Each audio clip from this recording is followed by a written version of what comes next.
آیا اتنے ڈنگر پہن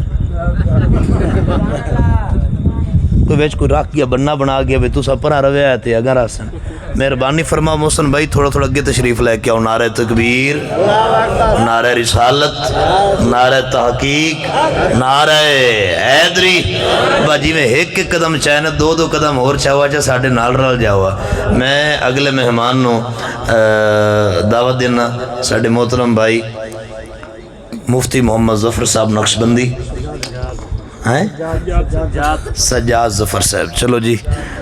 ہاں جی اللہ مزید فضل اللہ اپنا مزید برکت آپ فرمائے آپ اپنی حاضری پیش فرمان گے ہون ایک دفعہ اور دفعہ نعرہ مار دیو نعرہ تکبیر ہون سارے کٹھے ہو گئے ہون تے اچھی آواز آوے نعرہ تکبیر اس سلوک چ ڈاڈی برکت ہوندی ہے نعرہ رسالت نعرہ تحقیق نعرہ حیدری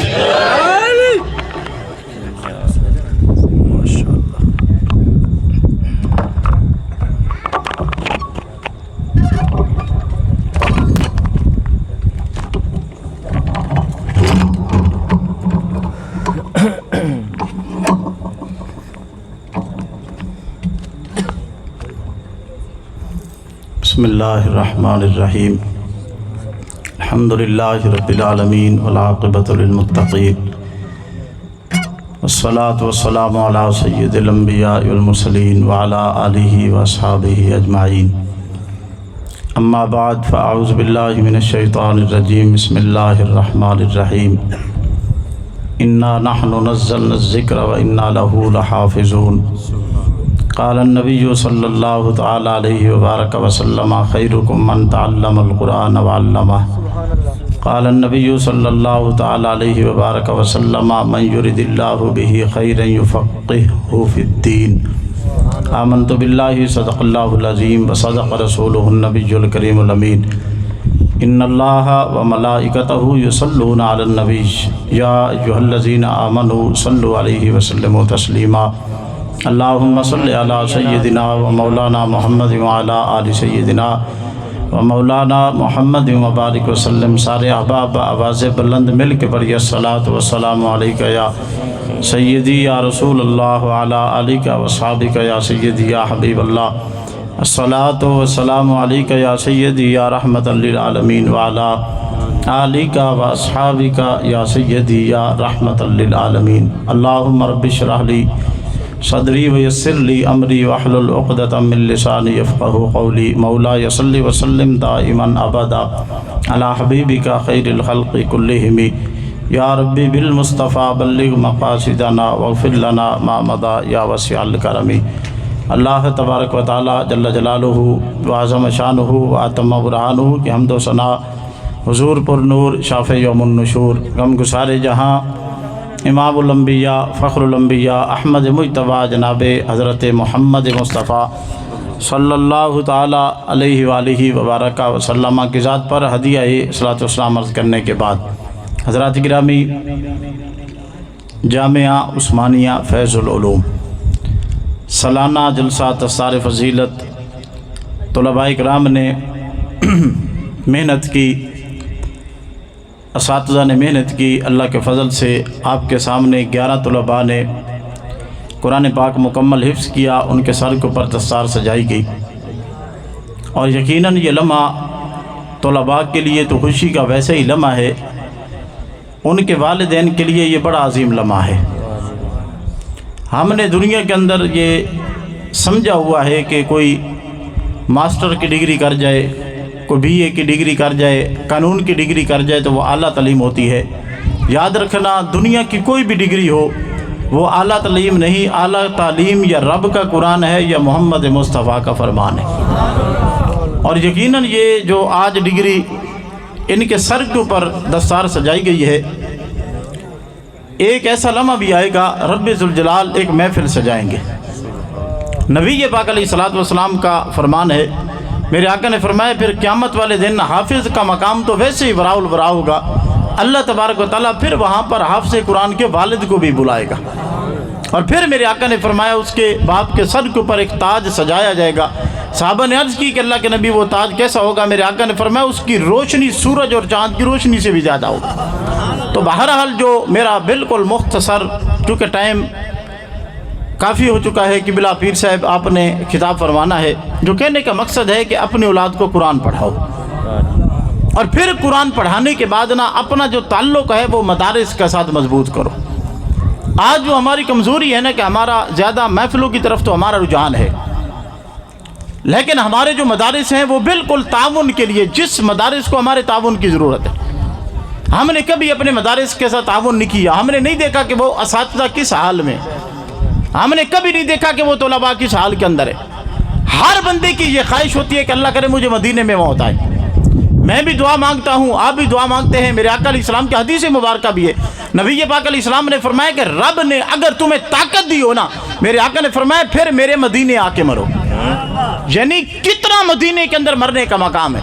لیکن آپ تاریخ اٹھا کے دیکھو، نبی پاک علیہ السلام کا جب ظاہری وصال ہوا نا تو صحابہ پھر مدینے تو نہیں بیٹھے نا، کوئی کسی ملک کے اندر چلا گیا، کوئی کسی ملک کے اندر گیا، یعنی شرق اور غرب کے اندر صحابہ پھیل گئے۔ کیا صحابہ کو مدینہ سے پیار نہیں تھا؟ صحابہ نے مدینہ کیوں چھوڑا؟ وجہ کیا تھی؟ تاکہ محمد مصطفیٰ کے دین ہر طرف جا کر پھیلائیں۔ کوئی مشرق کے اندر چلا گیا، کوئی مغرب کے اندر چلا گیا، یعنی مدینہ صحابہ نے چھوڑ دیا، لیکن صحابہ کے دل کے اندر یہ خیال تھا کہ ہم نے جا کے نبی کے دین کو آگے پھیلانا۔ اور یاد رکھنا، ایک ہے دین پڑھانا، ایک ہے دین پڑھنا، اور ایک ہے دین پڑھنے والوں کی مدد کرنا۔ توجہ کرنی ہے میری طرف۔ ایک ہے دین پڑھنا، ایک ہے دین پڑھانا، یعنی اساتذہ پڑھاتے ہیں، طلباء سامنے بیٹھے۔ تیسرے نمبر پہ جو ہے نا وہ ہے دین کی مدد کرنے والا،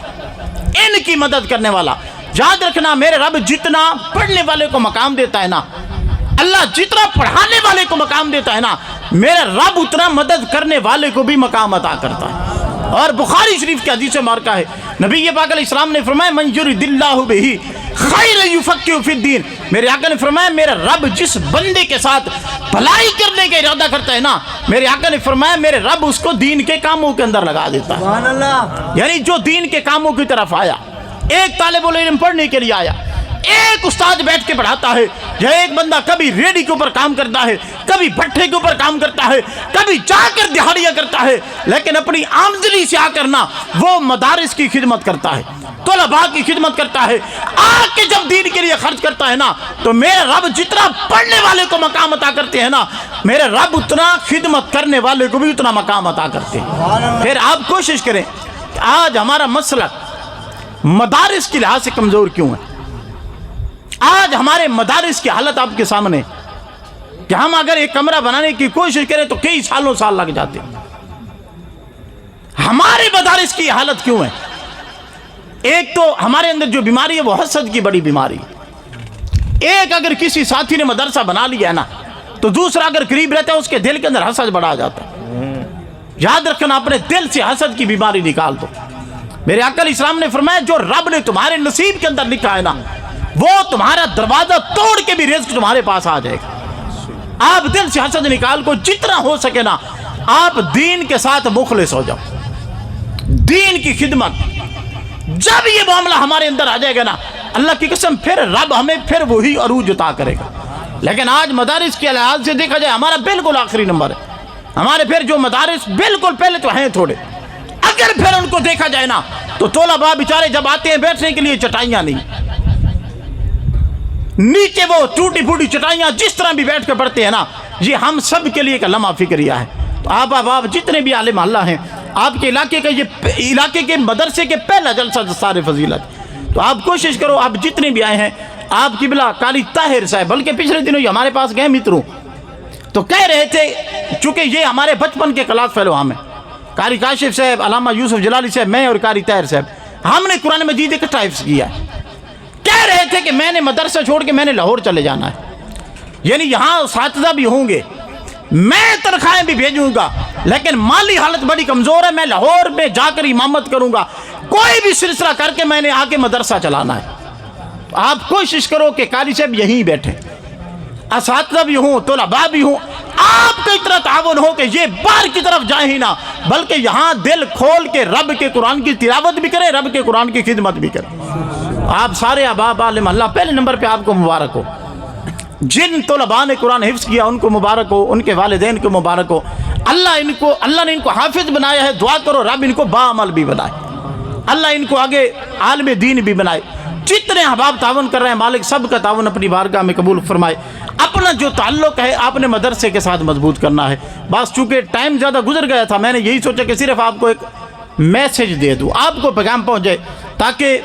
جتنا بھی آپ کا ایک روپیہ بھی آپ نے دین کے ساتھ مخلص ہو کے دیا ہے نا، تو یقیناً پھر قیامت والے دن دیکھنا رب اس کا اجر کتنا عطا کر دیتا ہے۔ اللہ ہم سب کو مدارس کے ساتھ، اساتذہ کے ساتھ، طلباء کے ساتھ محبت کرنے کی توفیق عطا فرمائے۔ آمین و آخر دعوانا الحمدللہ۔